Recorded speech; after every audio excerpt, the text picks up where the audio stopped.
everything always looks like a disaster, right? We've done this, oh my God, our clients say that, we're not going to make it, we have to fire someone. And everything, if you look at it in the test of, like a long period of time, everything works out.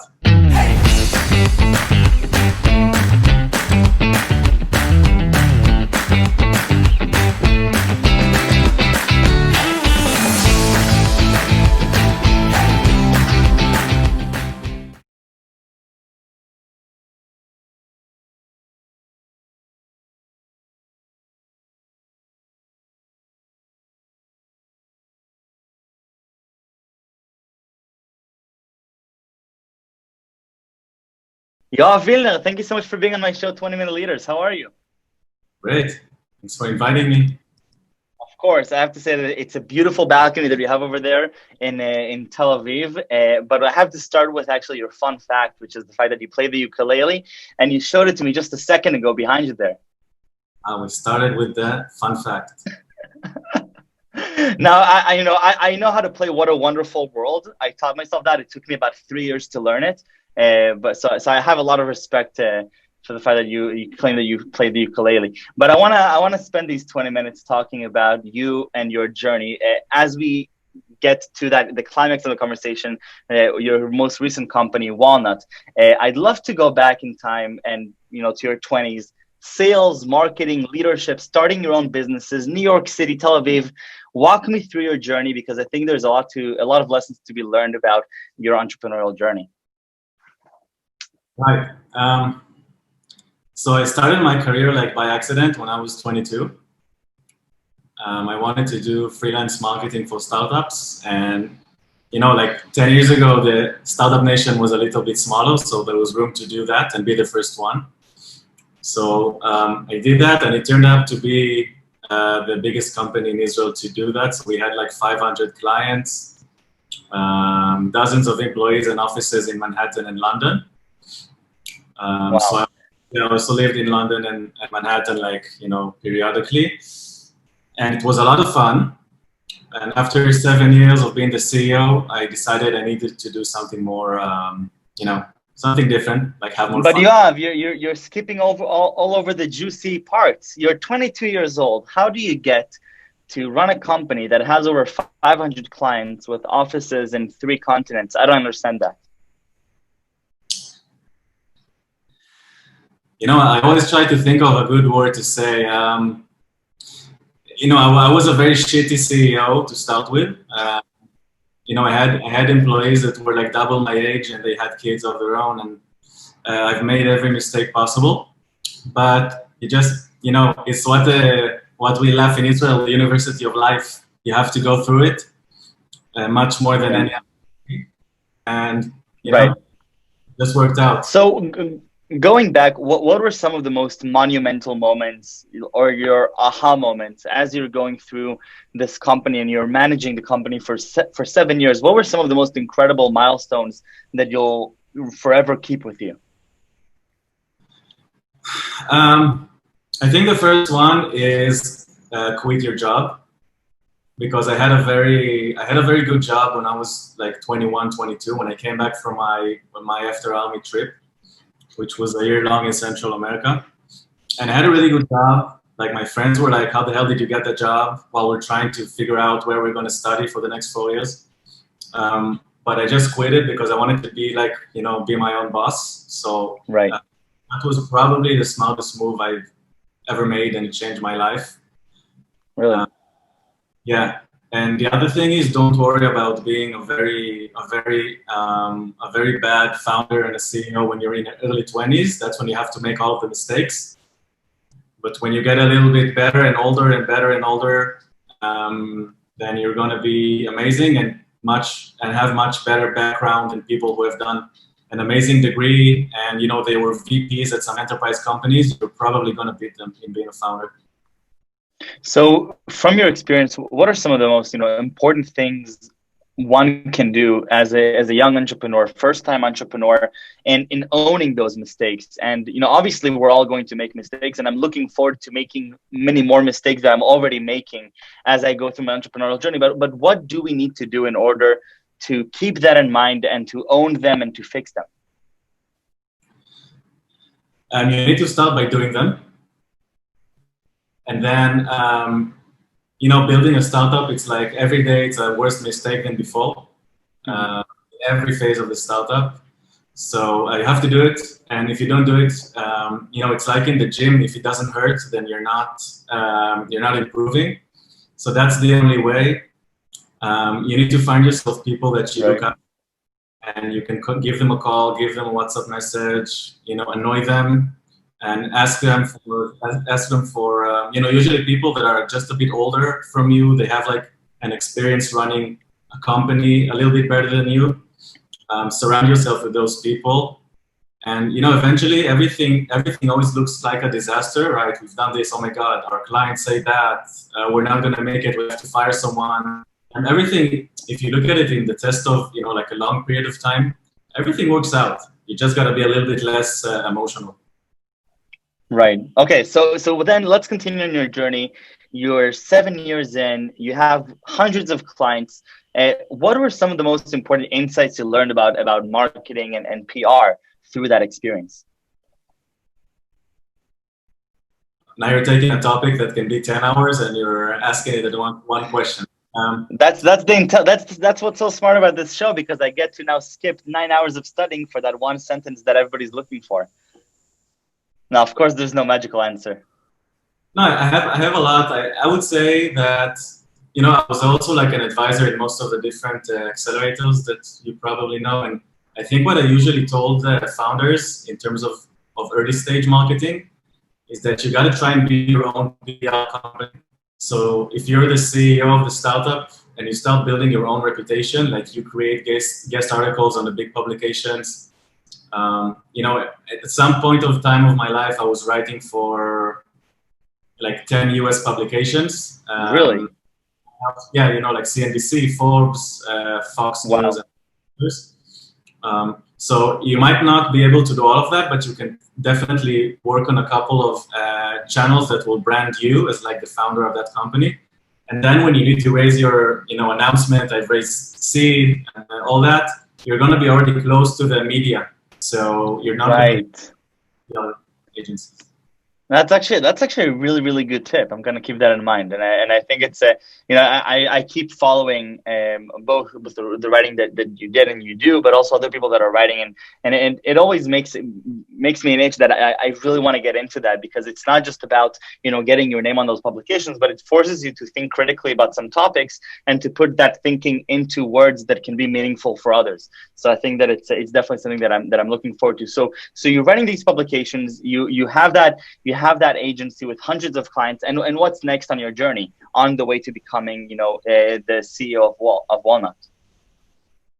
So I was in New York for like almost a year, and I just realized that being a marketing company is nice, but if you don't have 200 employees in your own building, the American audience and companies, they don't really give a shit. So I had to start. It really encouraged me to start thinking about my next moves. So I came back to Israel, and I took some time off. It was a very long 7 years. I took some time off, and then we formed a startup that was designed to save kids from pedophiles on social media. Right. So it was me and 3 more founding members. The CEO is Yoav, that people probably know.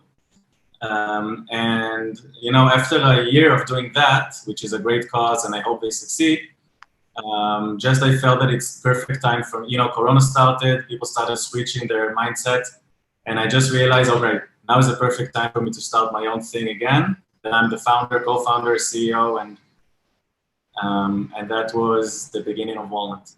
So I want to hold on this junction, because now you're at a point in time where you've had an agency that you've had a very successful business.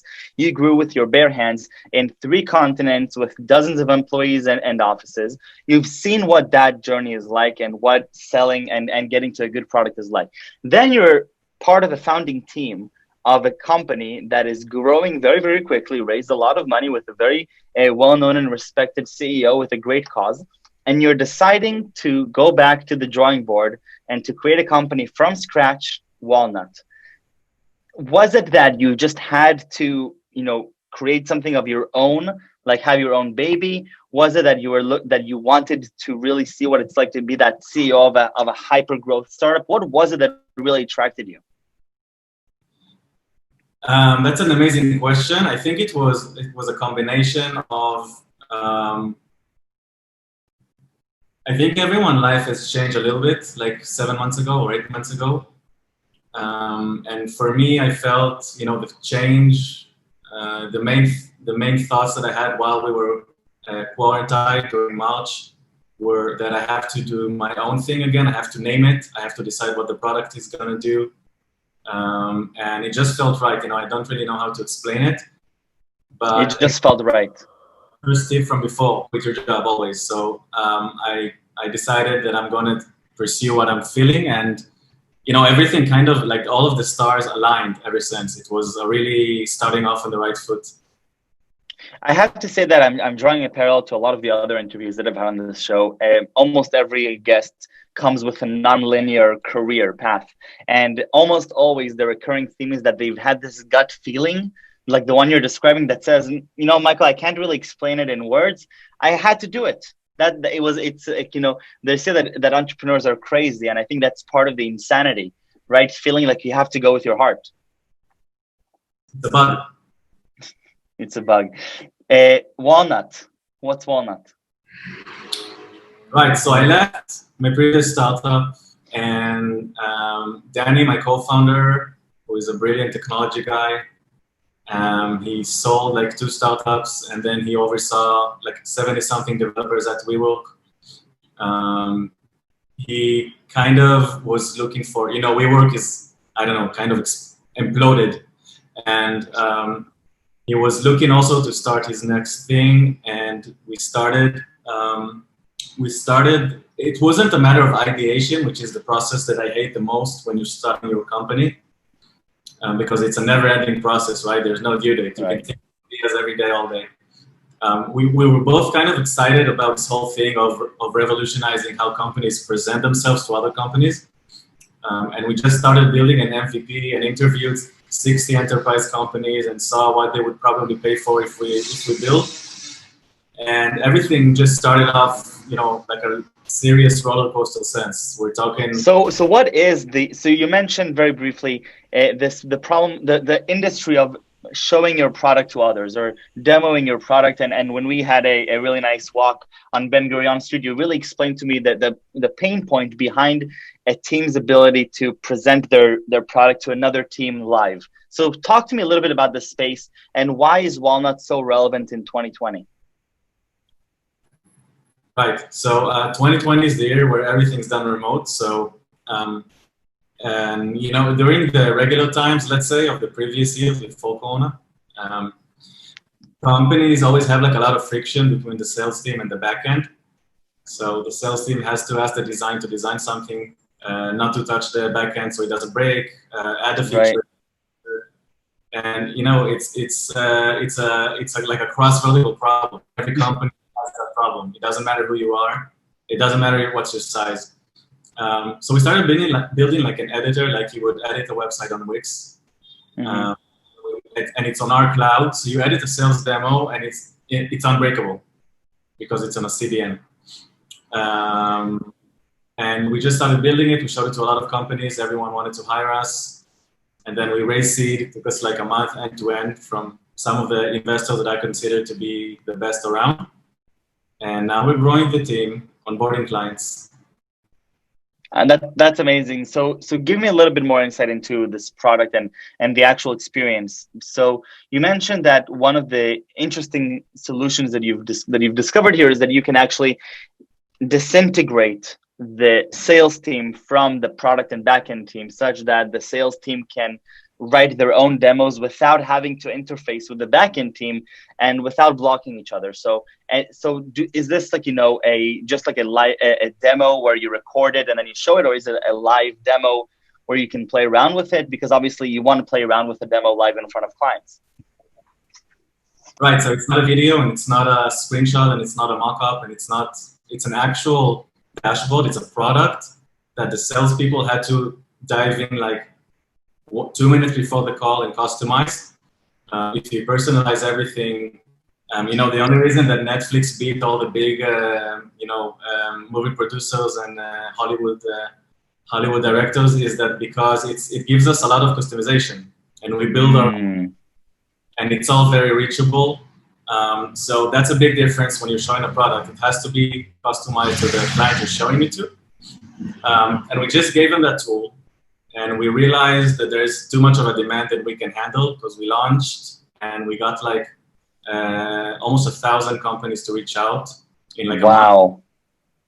And yeah, and pretty much the most amazing companies you can imagine. I don't want to name them, but pretty much the biggest enterprise companies in the world.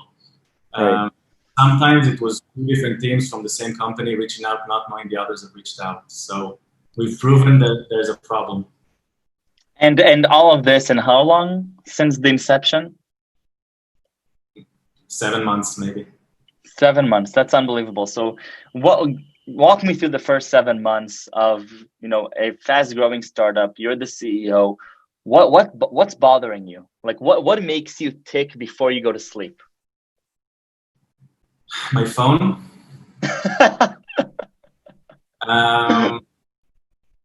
It's like a never ending, people that Yoav, you seem too calm. You're too relaxed. You're like, I'm nervous for you. You're growing so fast. You're onboarding more employees. You have 1,000 companies waiting in line, and you're sitting there relaxed and saying, yes, I'm enjoying it. Yeah, I had something to drink before we got on this call. I'll learn that for the next one. No, if you're pressured and if you're relaxed, you're gonna reach pretty much the same outcome. So I have no choice. But during the day, now it's like 9 p.m. at night. During the day, we're working in a roller coaster. Like everyone's working their ass off. And at nights we talk to the American companies, investors, and everyone. Right. And yeah, it's a lot of fun. I think it's the most fun I've had in all of my career, honestly. It's so fun and inspiring for me to be talking to somebody who's already had a marvelous career and has impacted in so many organizations, and now you're saying that literally now is the most fun you're having. That just makes me want to go and start my own thing already. What surprised you over these 7 months? What caught you off guard that you're like, wow, I didn't realize this before? I was afraid, because it was like a crisis and people were holding on to their jobs. I was afraid that it's going to be hard for us to recruit like the talent. And now it's easier because we had PR about us and we raised money. But before we actually raised the money, I was really surprised at how people were loyal to working, joining our team, like our founding team, even before there was the first investor in.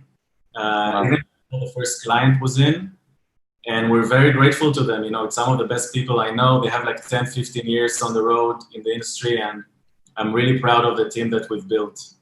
Now it's going to be harder because, when you've done working with your first circle of friends, you're starting to grow and be, 10, 15, 20, 30, and you gotta hire people you don't know, your friends don't know, your colleagues don't know, and it's getting to be more, scary. But also it happened to me too, like 2 times already before. So I hope it will be fine again.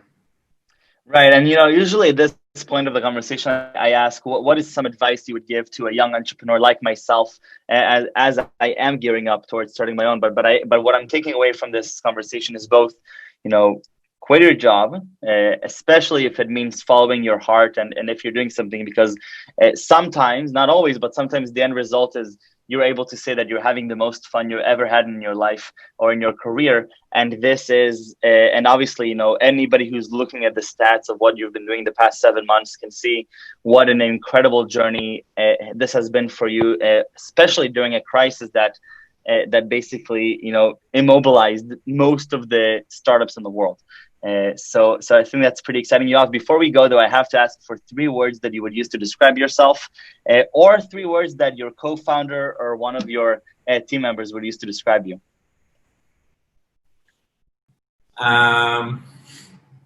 Should have done my homework and prepare something. No, spontaneous is the key. 3 words. I would say emotional. When Wow, building, didn't expect that. yeah, not in my personal life, but when building a startup, I'm very emotional, which is not good. I think my co-founder, I think my team members would use a name to describe me. That's someone that's making it complicated to order lunch, to tough deciding, and also a little bit being late to places all the time. But besides that, I think I'm a really decent guy.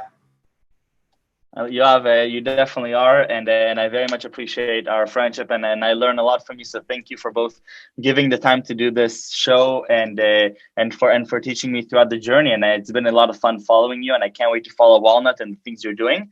And other than that, I just have to wish you to stay safe and stay healthy.